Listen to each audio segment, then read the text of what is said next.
Kalau kita ngomongin ekonomi dunia, hampir mustahil gak sih kalau gak nyebut Cina? Cina itu ekonomi terbesar nomor 2 di dunia, pusat manufaktur global dan mitra dagang banyak negara, termasuk Indonesia. Tapi belakangan ini justru muncul berita kalau ekonomi Cina lagi melambat. Pertanyaannya, kok bisa? Dan yang lebih penting, apakah ini cuma masalah Cina atau justru bakal berdampak ke kita juga? Nah, di video ini aku bahas perlambatan ekonomi Cina pakai kacamata ilmu ekonomi makro. Tentu saja dengan bahasa yang mudah dipahami.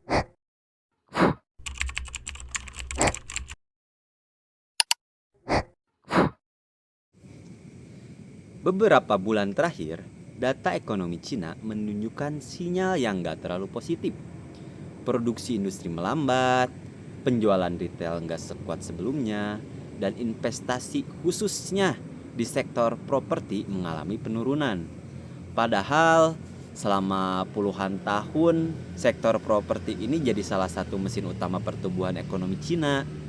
Kalau kita lihat dari sisi makro, kondisi ini bukan cuma soal satu sektor yang bermasalah, tapi beberapa sektor melemah secara bersamaan.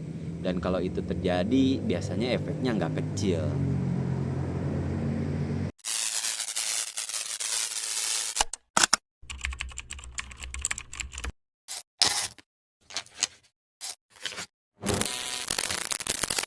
Nah, saatnya kita masuk ke analisis makronya.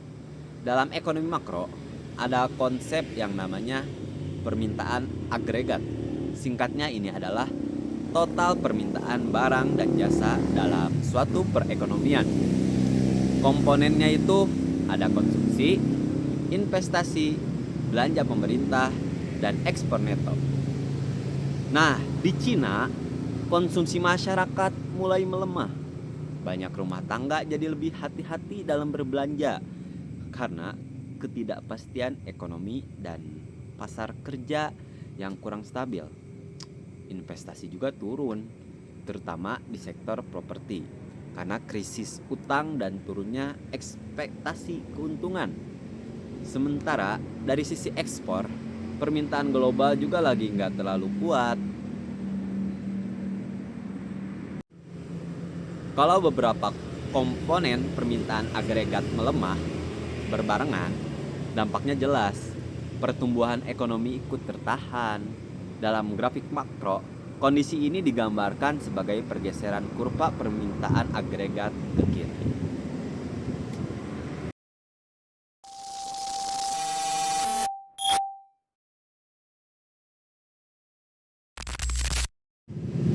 Masalah Cina nggak berhenti di sisi permintaan saja.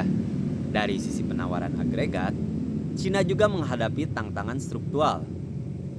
Produktivitas industri tradisional cenderung stagnan, sementara biaya produksi dan beban utang cukup tinggi. Nah, akibatnya kapasitas produksi yang besar itu nggak sepenuhnya terserap oleh pasar. Dalam ekonomi makro, ini disebut output gap negatif, yaitu kondisi di mana output aktual lebih rendah dari potensi ekonomi sebenarnya. Artinya, ekonomi punya kemampuan untuk tumbuh lebih tinggi, tapi nggak bisa maksimal karena permintaan dan kepercayaan pasar yang lemah. Nah, pemerintah dan Bank Sentral Cina tentu nggak tinggal diam. Mereka melakukan pelonggaran moneter seperti menurunkan suku bunga dan mendorong kredit. Di sisi fiskal, pemerintah juga mencoba stimulus lewat belanja dan dukungan ke sektor tertentu. Tapi yang jadi masalahnya, kebijakan ini belum sepenuhnya efektif. Loh, kenapa? Karena ketika kepercayaan konsumen dan investor rendah, stimulus moneter seringkali nggak langsung berubah jadi aktivitas ekonomi yang nyata. Dalam teori makro, kondisi ini sering dikaitkan dengan liquidity trap, di mana uang beredar bertambah, tapi masyarakat tetap memilih menahan belanja dan investasi. Nah, karena Cina punya peran besar di ekonomi global, Tentu saja perlambatan ini jelas berdampak ke negara lain. Permintaan komoditas dunia bisa menurun, rantai pasok terganggu, dan pasar keuangan jadi lebih volatil. Lah, buat Indonesia apa dampaknya? Nah, dampaknya buat Indonesia bisa terasa di sektor ekspor, terutama komoditas yang banyak dikirim ke Cina. Selain itu, arus investasi juga bisa terpengaruh.